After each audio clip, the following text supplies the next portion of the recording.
Assalamualaikum warahmatullahi wabarakatuh.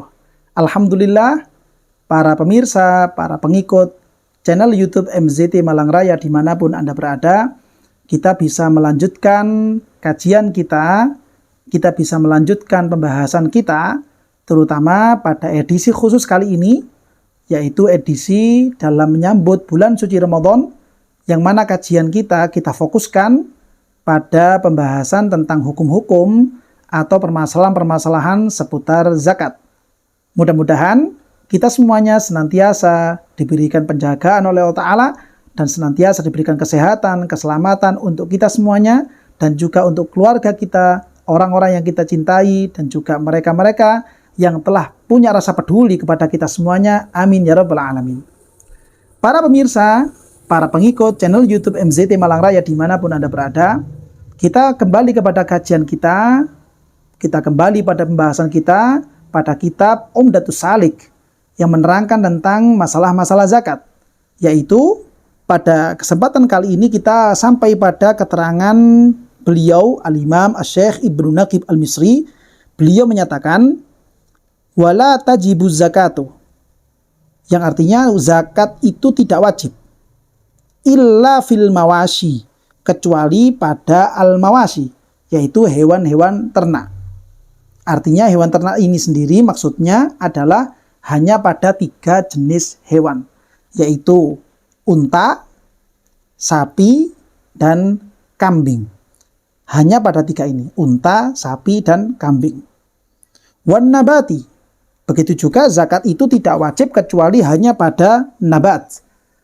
Nabat secara arti teks artinya adalah tumbuh-tumbuhan. Namun maksud dari nabat, maksud dari tumbuhan ini tidak semua tumbuhan. Akan tapi khusus pada tumbuhan-tumbuhan yang memang digunakan dan dijadikan sebagai makanan pokok. Taruhlah kalau konteksnya ini keindonesiaan, maka maksudnya adalah pada tanaman pari, tanaman padi, atau kalau misalkan di daerah itu makanan pokoknya berupa jagung, maka hanya wajib pada jagung saja. Atau pada tanaman lainnya yang memang di daerah itu menjadi makanan pokok. Hanya itu saja. Wadzahabi wal fiddah, dan zakat juga tidak wajib kecuali hanya pada emas dan perak. Selain emas perak tidak wajib dizakati, walaupun memiliki nominal yang lebih tinggi, memiliki nominal yang lebih mahal dibandingkan emas dan perak. Wa urudi tijarah, dan juga pada urudi tijarah, benda-benda perniagaan, barang-barang yang diperdagangkan, itu juga wajib untuk dikeluarkan zakat. Sehingga kalau tidak atau bukan termasuk benda-benda yang diperdagangkan, dia tidak wajib untuk dizakati. Begitu juga wa ma yujadu minal ma'dini warrikazi, dan juga benda-benda yang memang ditemukan minal ma'din, dari barang-barang tambang warrikazi, dan juga barang-barang temuan dari barang-barang jahiliyah. Ini harta-harta yang wajib untuk dizakati. Sehingga pada harta-harta yang selain yang disebutkan tadi tidak wajib untuk dikeluarkan zakatnya. Taruhlah misalkan kita fokuskan kepada al-mawashi, yaitu hewan ternak misalkan. Hewan ternak pun hanya khusus wajib zakat pada unta, sapi, dan kambing.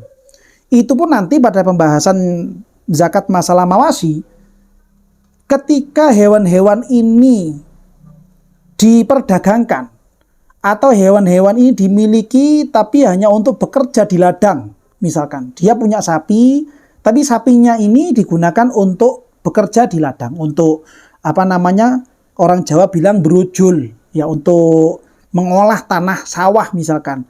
Ketika memang hewan ini pun dimiliki dan digunakan untuk hal yang seperti itu, maka harta yang seperti ini atau hewan sapi yang seperti ini tidak wajib untuk dikeluarkan zakat. Atau misalkan yang semisal dengan sapi, taruhlah misalkan kerbau. Ada orang yang dia itu punya kerbau. Lalu kerbau ini dipakai untuk hirosah, dipakai untuk membajak. Ya, untuk membajak sawah, untuk membajak kebun dan seterusnya. Maka kerbau yang seperti ini tidak wajib untuk dizakati. Karena yang dimaksud dengan unta, sapi, dan kambing itu ketika 3 jenis hewan ini memang dia punya, dia miliki, lalu dia rawat supaya dia berkembang. Tidak untuk berdagang, tidak untuk menggarap sawah, tidak untuk apa-apa, hanya memang dipiara supaya berkembang biak. Ketika memang seperti itu, itulah yang wajib untuk dizakati. Ketika tidak demikian, artinya hewan-hewan ini untuk bekerja, taruhlah misalkan ada orang punya onta ini kemudian disewa-sewakan untuk untuk kendaraan transportasi misalkan, maka unta yang seperti ini tidak wajib dizakati. Lain lagi nanti pembahasan masalah hasil pekerjaannya, itu nanti pembahasannya beda lagi. Dia punya sapi, sapinya banyak, tapi sapi ini kemudian dia miliki untuk kerja. Taruhlah dia jual beli sapi misalkan. Ya, dia jual beli sapi, memang sehari-harinya dia itu terkenal sebagai orang yang jual beli sapi. Maka sapi yang dia punya tidak wajib untuk dizakati. Karena memang dia punya sapi itu bukan untuk pengembangbiakan murni, tapi digunakan untuk berdagang. Dia punya kambing. Kambingnya untuk apa? Apakah memang hanya dimiliki lalu untuk dikembangbiakan? Ternyata tidak. Kambingnya dia punya ya memang dikembangbiakan, tapi dikembangbiakannya ini dalam rangka supaya menjadi modal berdagang. Dia bisa berdagang kambing dengan mengembangbiakan kambing ini. Maka kambing yang seperti ini tidak wajib untuk dikeluarkan zakatnya. Ada orang misalkan punya kuda, yang kudanya ini jumlahnya ribuan misalkan. Dia punya 1000 ekor kuda. Dan 1000 ekor kuda ini tidak untuk transportasi, tidak untuk dagang, ya dia memang mengembangbiakan kuda.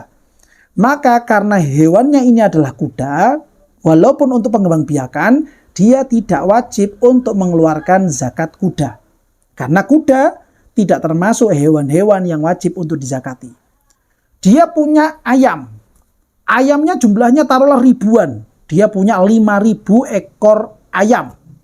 Mulai dari ayam petelur, ayam potong, ayam kampung, dan seterusnya dan seterusnya. Tapi tidak untuk ayam ini dikembangbiakan, tapi dia bukan termasuk hewan-hewan yang dizakati, maka tidak wajib untuk dikeluarkan zakat. Atau hewan-hewan yang lainnya, dia punya ikan, dia ternak burung misalkan dan seterusnya, maka hewan-hewan yang seperti ini tidak wajib untuk dizakati. Misalkan hewan-hewan tadi itu dia punya perkutut misalkan. Perkututnya ini diperjualbelikan. Maka dari sisi hewan perkututnya dia tidak wajib zakat. Tapi dari sisi perdagangannya dia bisa jadi wajib untuk mengeluarkan zakat karena dia punya hasil yang pasti dari penjualan perkutut ini sendiri. Dengan memenuhi syarat-syaratnya perdagangan, nanti ada pembahasannya sendiri. Taruhlah misalkan sekarang masalah kita fokuskan kepada pembahasan masalah nabat. Dia punya tanaman, dia mengembangbiakkan tanaman. Tapi ternyata tanaman yang dia kembangbiakkan ini dengan menghasilkan nominal yang luar biasa, bukan termasuk tanaman-tanaman makanan pokok. Taruhlah misalkan dia punya hektaran ribuan hektar wortel misalkan. Yang dari dia itu punya kebun wortel ini berhektar-hektar tadi itu, dia bisa menjadi orang yang kaya raya. Maka dari sisi wortelnya tidak wajib untuk mengeluarkan zakat. Tapi karena wortel ini diperdagangkan, maka dia tetap wajib zakat dari sisi perdagangannya, bukan dari sisi wortelnya. Taruhlah misalkan ada orang yang dia itu punya kebun pisang. Kebun pisangnya ini sampai ribuan hektar misalkan. Karena tanamannya ini adalah pisang, dan pisang itu secara notabene masyarakat Indonesia atau konteks keindonesiaan itu bukan termasuk makanan pokok, maka dari sisi pisangnya tidak wajib untuk berzakat. Tapi ketika pisang ini diperdagangkan, maka dia wajib zakat dari sisi perdagangannya, bukan dari sisi pisangnya. Atau tanaman-tanaman yang lainnya. Ada orang yang kaya raya karena dia itu menjadi juragan sayur-sayuran misalkan. Dia jadi kaya raya karena dia juragan buah-buahan misalkan. Orang yang seperti ini dari sisi tanamannya tidak ada kewajiban untuk zakat. Tapi ketika tanaman ini diperdagangkan, maka dia wajib zakat dari sisi perdagangannya ketika telah memenuhi persyaratan-persyaratan pada zakat tijaroh atau zakat perdagangan. Ini kalau kita membicarakan tentang tanaman-tanaman yang wajib untuk dizakati. Begitu juga dengan emas dan perak. Yang wajib dizakati itu ketika ada orang yang dia itu punya emas dan perak. Dan itu pun disyaratkan ketika emas perak ini merupakan emas perak yang tidak terpakai. Artinya emas perak ini adalah emas perak yang diam. Dia ada sebagai tabungan. Dia ada bukan sebagai perhiasan. Dia ada itu memang untuk tabungan. Ketika ada orang yang punya emas perak model seperti itu, maka wajib untuk mengeluarkan zakat. Tapi seandainya ada orang yang dia itu punya tabungan bukan berbentuk emas perak. Tabungannya dia itu taruhlah misalkan permata misalkan. Dia punya intan, dia punya harta-harta atau batu-batu berlian yang lain-lainnya yang harganya pun seandainya itu dilihat di pasar nominalnya jauh lebih tinggi dibandingkan emas dan perak itu sendiri. Maka dari sisi benda dia tidak wajib untuk dizakati. Tapi kalau seandainya dia punya berlian, dia punya intan, dia punya permata, lalu kemudian harta yang seperti ini diperdagangkan, diperjualbelikan, maka dia wajib zakat dari sisi perdagangannya. Begitu juga dengan benda-benda yang lainnya. Maka kalau seandainya disimpulkan dari semua keterangan yang tadi disebutkan oleh Syekh Ibnu Naqib Al-Misri, jika disimpulkan rata-rata ya 90% atau bahkan lebih dari 90% harta atau kewajiban zakat yang terjadi di masyarakat Indonesia itu sebenarnya terfokuskan kepada zakat masalah emas perak atau yang senilai dengan emas perak seperti uang, yang uang ini tertimbun, uang ini diam jadi tabungan yang nggak terpakai dan uang itu mencapai nisab ya, atau pada zakat masalah perdagangan. Oleh karena itu insya Allah ke depan kajian masalah zakat ini hanya kami fokuskan pada 3 judul, yaitu yang pertama zakat masalah emas perak atau benda-benda yang senilai dengan emas perak, maksud saya adalah uang. Lalu kemudian zakat masalah perdagangan, karena memang rata-rata masyarakat Indonesia ini berdagang. Lalu kemudian yang ketiga adalah masalah zakat fitrah. Insya Allah kajian kita ke depannya kami hanya memfokuskan pada 3 judul pembahasan masalah zakat. Karena memang masalah zakat hewan ternak, zakat masalah pertanian, atau zakat masalah benda-benda temuan, itu secara konteks keindonesiaan ini sudah banyak tidak terjadi. Karena rata-rata orang miara hewan itu untuk perdagangan, bukan untuk milik sendiri.